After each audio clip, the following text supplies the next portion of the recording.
नमस्कार, मैं सोनी ओझा और आप देख रहे हैं न्यूज प्लस 21 पर देश विदेश व राज्य की 10 प्रमुख खबरें। गृह राज्य मंत्री अजय मिश्रा और सांसदों के निलंबन पर हंगामा, लोकसभा राज्यसभा 2 बजे तक के लिए स्थगित। आज के ही दिन निर्भया कांड से सिहर उठा था देश, आक्रोश उबला तो बदल दी रेप की परिभाषा।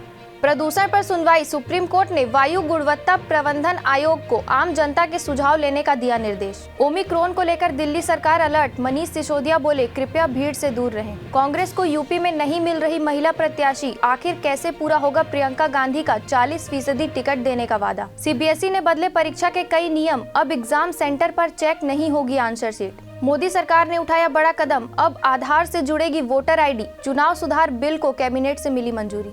गूगल का बड़ा फैसला, कर्मचारियों को लगवानी होगी कोरोना वैक्सीन, नहीं तो कटेगी सैलरी। छत्तीसगढ़ में हुक्का बार चलाने पर अब 3 साल तक की होगी सजा, 50,000 तक जुर्माना। अजय टेनी के इस्तीफे की मांग पर हंगामा, राहुल बोले ये मंत्री क्रिमिनल है, किसानों को मारा है। ऐसे ही देश विदेश व राज्य से अपडेट रहने के लिए हमारे चैनल को लाइक और सब्सक्राइब करना ना भूलें। नोटिफिकेशन के लिए बेल आइकन जरूर दबाएं। देखते रहिए न्यूज प्लस 21, आपके हक की बात।